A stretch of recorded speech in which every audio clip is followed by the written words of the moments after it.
All right. Well, I already did your Christmas intro, miracle. Margaret. And, for the 23 people who stuck it out through that, painful time, I really appreciate it. And, I've already introduced you. And so without further ado, you have the floor, Margaret. Well, thank you. I want to say, first off, thank you to Keith for inviting me today. I'm a firm believer in the veterans. I always say this, especially at the holiday season when I see the people out collecting for Salvation Army. My dad was a proud World War II veteran. He went in January of 1945 when he was 18, and he proudly states he was discharged on July 4th, 1946. He appreciated the Salvation Army because when he pulled into New York City, he could always go get a free cup of coffee. He had 2 wishes for his 3 children, things that he did not have. One were good teeth, so he wanted us to go to the dentist. And also he wanted his 3 children to have a college education. I think he deeply regrets not taking advantage of the GI Bill after he got out of the service. So he was very proud of his 3 children when they got their bachelor's, their master's, and my sister has a PhD. And he was also very proud of the fact that he had 2 daughters who were very successful in the workplace.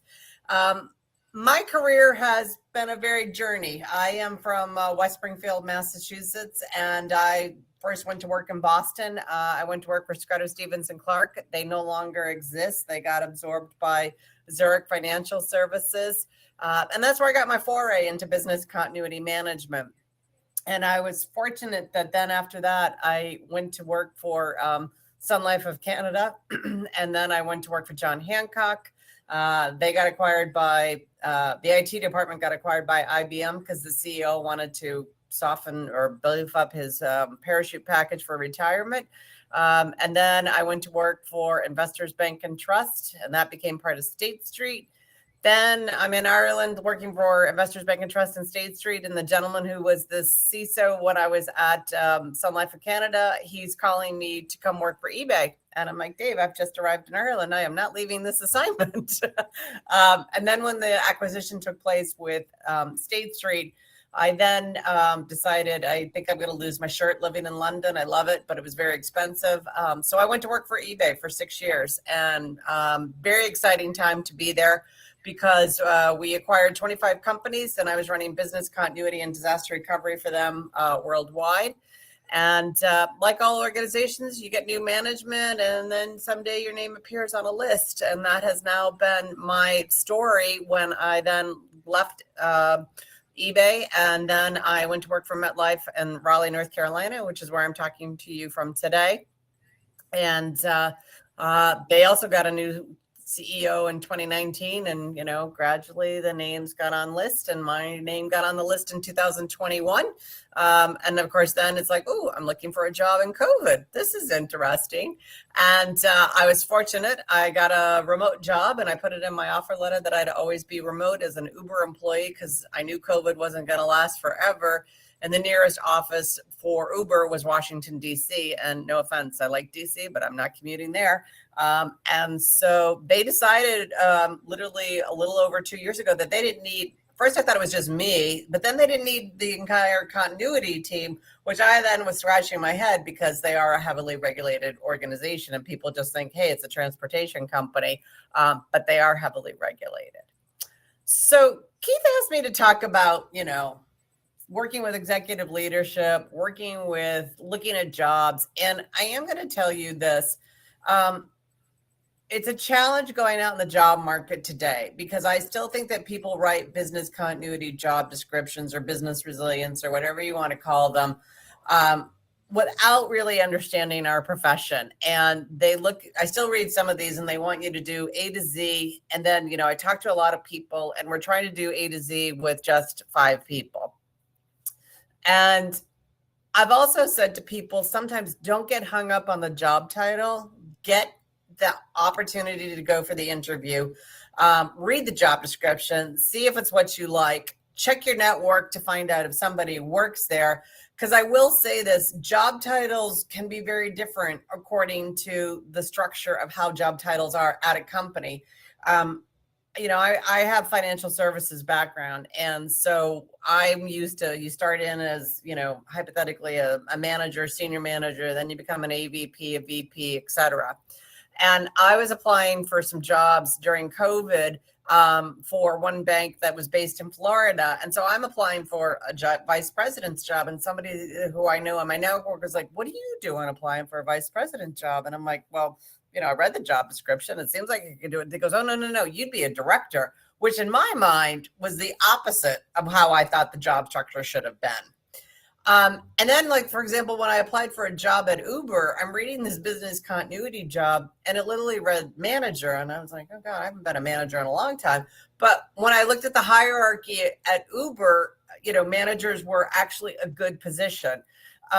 So I applied. And then, the other thing is always feel like you can negotiate. So when I did go to work at Uber, I didn't take a manager's job. I told them based on my level of, expertise and what I would bring to the table and all of this, that I needed to be at a higher level. So they gave me a higher level to make it work for me. So don't be afraid to go ask and always ask for more money. I'm going to say this because I'm going to use funny money. If they say they want to pay you $10,000, well, always ask for $20,000 because you know what? Then you can hopefully get to that sweet spot in between where you get to $15,000. And also remember, if they offer you something that's too good to be true, like, hey, I'm just going to pick on Keith. Keith, we're going to get you promoted next year and we'll give you more money. If you don't have that in writing, you don't have anything to stand on. So always ask for things in writing. Or like if they say they're going to get you certified through the DRI next year, put that in your offer letter that you're going to get your DRI training next year. Because again, people come and go. I've also seen this where it's like, okay, I start reporting into one person, you get reorged and you're reporting into somebody else. So the person you interviewed is no longer going to be out looking for your best interest.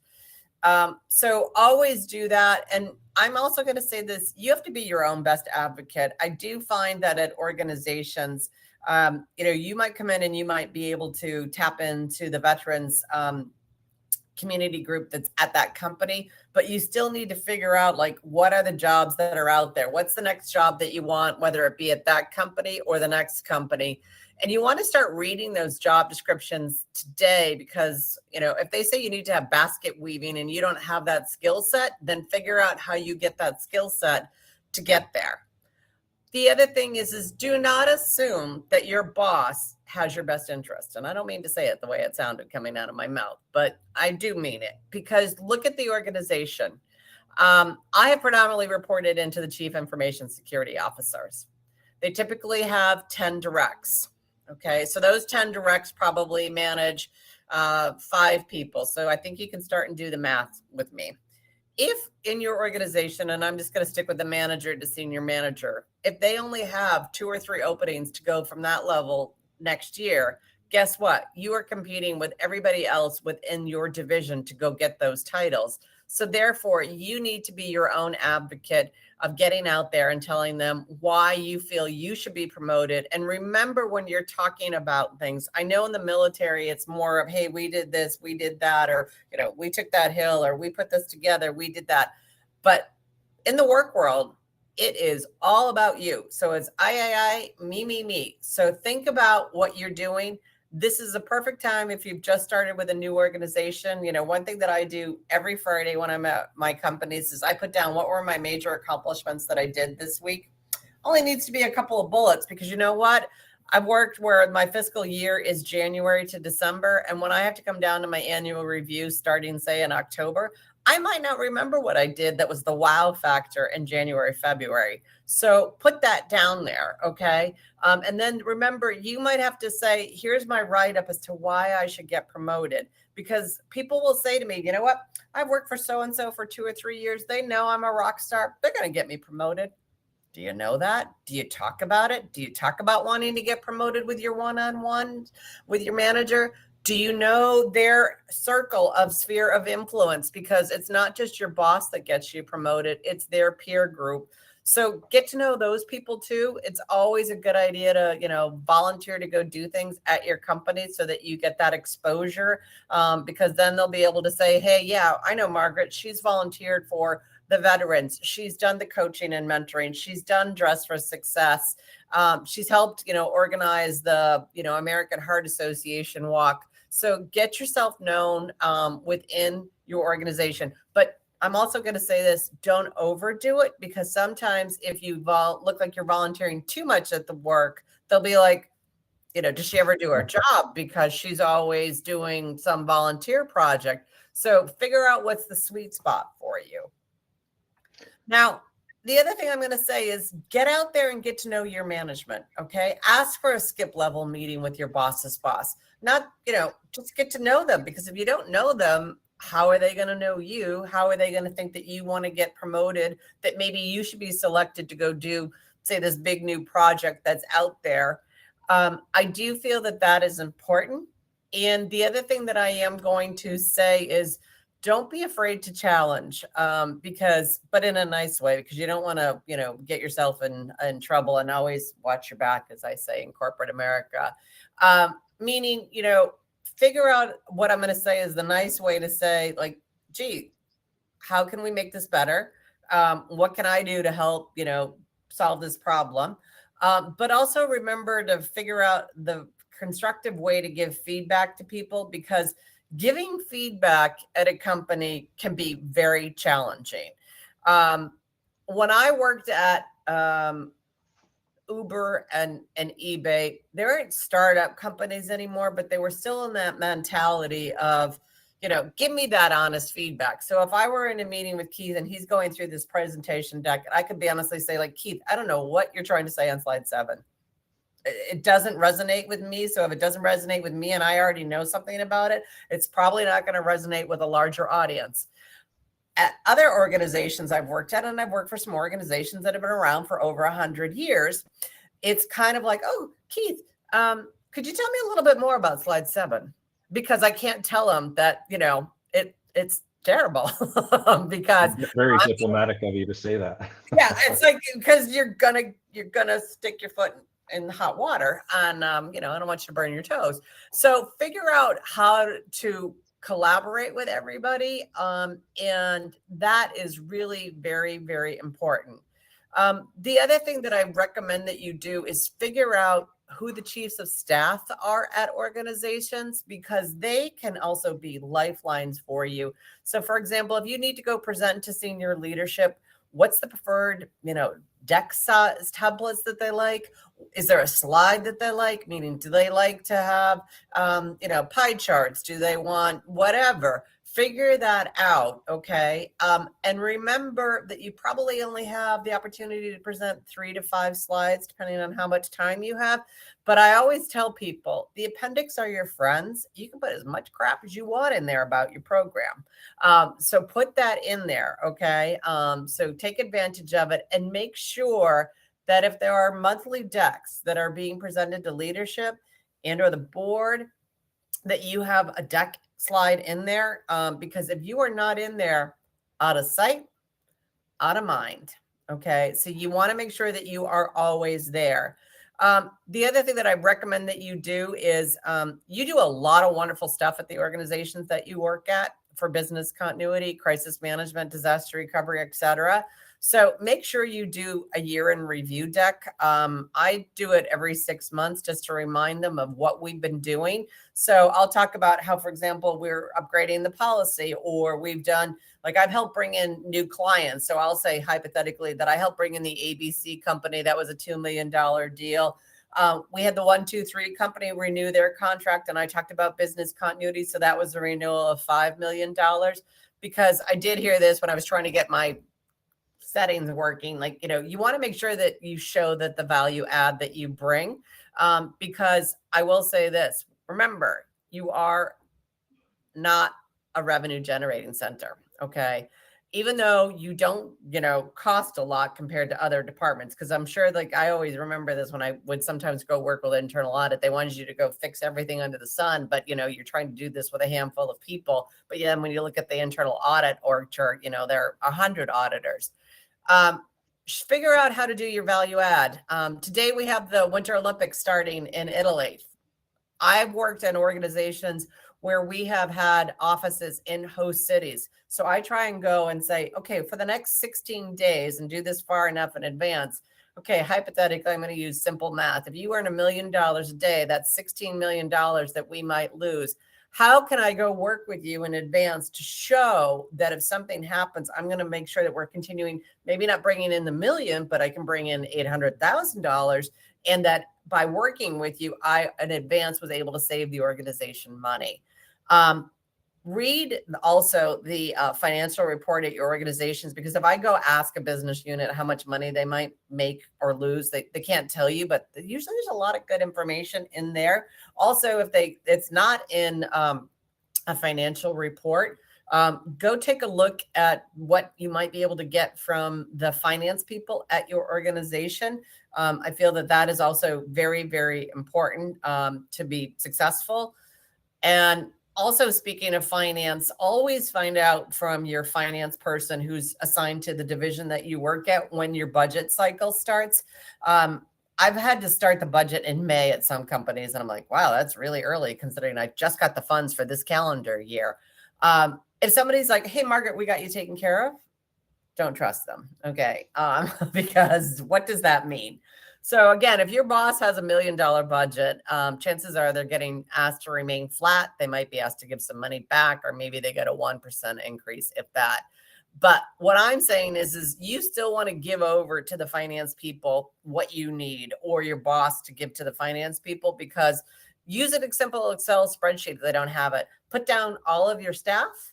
Put down that you want to have your DRI certification, your annual maintenance, that you want to go to the DRI conference, that you maybe want to host a local business continuity meeting, because I have worked for somebody who wouldn't pay for me to provide coffee, tea, soft drinks, and brownies. And I was like, oh, I work for $1 billion company and they won't let me host some event that's going to cost like $300. So, you live and you learn. So put everything in. Pad your budget. So I've been fortunate to work for global companies. And so I'll say I want 2 trips to Europe, 2 trips to Latin America, and 2 trips to Asia. And I want to go to 6 cities in the US. Oh, that's a lot, Margaret. Yep. Okay. I'll take 1 trip to Europe then. And I'll take 1 trip to Asia and 1 trip to Latin America. And I'll do 3 US trips. Then I get what I wanted. So pad it, take it back. Also be mindful what your products and services are. So if you have a business continuity software platform, put that in. Don't put in that you just use Fusion or whatever product you use. Put in that you use Fusion, and that is the business continuity management software. Because I've been in plenty of finance meetings where it's like, anybody know what Fusion is? Crickets. Oh, yeah. And that no. But of the non-business continuity people, like if I'm not there, I've been there. So people will be like, nope, don't know what that is. And they'll just delete it from the budget. So always put in more detail on what the products and services are that you use in case you do not have that seat at the table. Remember, if you're switching out products, say you're going to go from one business continuity management software to another vendor, don't forget to put in that you're going to need to have them probably running in parallel so that you can run them together for, say, 3 to 6 months, okay? Also, if you get stuff for free at your organization, like a project manager, or like I had to use at one organization, ServiceNow, because they had a business continuity module and we used it. Put that stuff in your budget, because anything that's free, that could be free this year, but then starting in the next calendar year, you might get told that, hey, you need 25% of a project manager. That's going to cost you $25,000. I've had that happen to me, or I got told that I don't need to worry about the ServiceNow business continuity management module, but I always go to the ServiceNow person and say, if I had to go pay for this, how much might it be? And so I have a line item for the funny money that I have at my organization as well. Keith, I know we're getting to kind of like the top of the hour, and I do want to open it up for Q&A. So I'm going to stop talking and let people start asking me some questions then. So my apologies to everybody. Yeah, so I have a question from Lewis Abrams. He said, I think the biggest challenge for me is that I'm trying to get promoted or get above that middle management. Yeah. I believe networking is probably the biggest support to get you into the interview, but I'm struggling to get into the interview for the next position. What are some key tips to overcome that lack of growth? Is it within the same company, or are you trying to go from one organization to another? I believe it's same. Well, he said can be either, but. Okay. So a couple of things. Like I said, start and have the discussion with your manager on what you might be needing to have. They might find that, you don't have the skill set that you think that you have in order to get promoted. Start telling them that you want to get promoted and what you want, and start doing the write-up as to why you think you should get promoted. And tell them again, like the wonderful things that you've done, like year over year, we continue to do BAAs. We're enhancing this. We're bringing this on board. We're doing more with less, because that's the other thing that they want to know. I'm going to say a couple of things.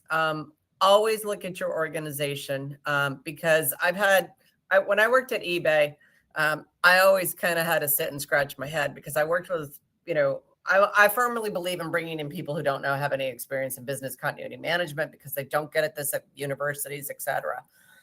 But sometimes I would be hearing what people would say, and they'd come in and they'd work 1 year and they wanted to get promoted, and then they wanted to get promoted next year. So I'm kind of just sitting there saying, okay, so if this continues, by the time you get to be 30, you'll be the CEO. And I think then the light went off. So again, how long have you been in the position? What's real? And then how many people are there? And then I'm going to tell you, you get to be somebody who's got a lot of experience. And then you look at, we have, so hypothetically, if I'm a vice president, like, have I hit the glass ceiling on where I can go within an organization? That does start to happen as you continue on in your career, because, and also I'm going to say this, there's two things. The higher up you go, the more you have a target on your back for performance and all of that. So what do you want to have for that stress level, and how much money are they paying you? Or do you want to say, would you like fries with your Big Mac? And then the other thing is, sometimes I tell people, if you really want to get noticed, you've got to leave that organization. And I tell this to people, they leave the organization, they go someplace else, they get experience at a competitor, come back 2 or 3 years later, and they're in a better position and more money than where they were. And they get reinstated basically with their seniority, even though they took a 3-year gap. So I think that's really important to find out what's required. And then also start looking at the job descriptions that are out there for the things that are, say, from a manager to a senior manager, regardless of whether it's the job you want. Look and see what senior management requirements are within the organization where you're at, because it may have a skill set that you don't have that you need to acquire. I get asked this all the time, but Margaret, how long is too long to stay in a position at the same level? A lot of military members have a lot of loyalty, and I always get told in corporate America there is no loyalty. But I don't know. I hear about it all the time in the industry, where somebody takes a job and then they're in the job for like 1 year and they're already chomping at the bit to get promoted, and they leave or do something like that. What do you feel is like the right balance on that? Well, so I am going to say this, like, my father and mother would probably be like when I finally started like changing jobs so frequently, my parents probably only worked for 2 or 3 places in their entire career, but that was the norm then. I think in this day and age, you have to do what's right for you. And that's a very hard question to answer. If you're at a company that's continuing to give you decent pay raises and bonuses and give you opportunities to grow and do things, by all means, don't throw that baby out with the bathwater. I'm also going to say this. We all have peaks and valleys in our lives. Like I mentor a lot of people who are maybe starting to consider having families. I'm sorry, I've never had kids, but I hear you don't sleep well the first couple of years. If you can continue to do that job well with one eye closed and one eye open so that you can, still do well, then maybe you should stay there. But you have to make that determination as to whether you think it's right time to stay or to go. I also think that you have to be mindful. I always tell people never leave a job without having another job. You might be miserable, and that there are packages that are coming. And I know people say, I'm just going to quit. And I'm like, do not quit. Hold on to the package to get the package so that you have the severance pay, you have some benefits. Remember, on LinkedIn, you can always turn on open to work. Don't do that green banner. There is another feature behind the scenes within LinkedIn that says open to work. Okay. So I guess the exception would be for the members transitioning from the military. It's okay to have the green banner, but if you're already in the industry, yes, probably don't turn that on. I just Don't want to turn clarify that. Don't turn that on. So I hope I've answered that question. I do see that also Jamel has there. Is it worth doing consulting for smaller companies while waiting to land a job at a big organization? It depends on where you're doing your consulting. If you're getting in with like EY, KPMG, well, then that's a great avenue to go do things. I will say this, there has been an explosion in the last 5 years of people like myself who work for large organizations that are not back out in big corporate America now. So a lot of people are out there as independent consultants. And I'm going to be honest with you, when I worked at big organizations, am I going to hire KPMG? My name of my company is Seamless Horizon. Or am I going to hire Seamless Horizon? They're probably going to hire KPMG because it's a trusted name. They probably already have a relationship with one of the big four. And also, you know, they are a known entity. So be careful on doing work for smaller companies. You want to just make sure that they've got the capability to make payroll every 2 weeks or however often they're going to pay you. Awesome. Well, I think we might have time for one last question if anyone wants to throw it in the chat. We'll wait just a minute, but yeah, this has been an extremely great session. I really appreciate everything that you've brought here so far. So I see we've got some talk on Massachusetts. Yes, yesterday I had my Patriots clothes on. I do remember going to Sullivan Stadium. Yes, Sullivan Stadium. I'm dating my old name of it when they were terrible and you had the stadium to yourself. So one thing I will say to everybody that is on here, I am on LinkedIn. So if you have any comments, questions, or concerns later on, feel free to drop me a line. I am also happy to mentor anybody because I do know that be patient also. Also never apply for a job on the LinkedIn. Always go to the company website. And I know this was being talked about earlier on, but if you're applying, if your resume reads business recovery or continuity or however it reads, take the time to customize your resume for what the job description is reading. ChatGPT can be your great friend. Remember to always attach a cover letter and try and figure out what you need in order to get through what I'm going to say, the AI functionality of getting you from the no column to the yes column for potential interviews. Always look at your LinkedIn network, because if you find out that somebody you know already works there, do not apply for the job. Go out to that person and have them make a recommendation for you on the behalf. It is a little bit of a step ahead to get you through the employee referral versus the cold calling of submitting an application online. And if you do get your foot in the door, always send a thank you note, whether it be the recruiter and or others. I think it really pays. And do your homework on the company as well as the people you are interviewing with, because like I always go Google the name of the company I work for every day to find out what's happening with them, because you know, are we launching a new product? Are we going south? Did we get rid of an executive person? Did we buy a new business in Timbuktu? Always know that stuff before you go in. Yeah, it's funny that you mentioned the thank you letter, because I actually had one of our mentees land a director role, and he was in the process of, you know, just waiting out to hear back on the interview.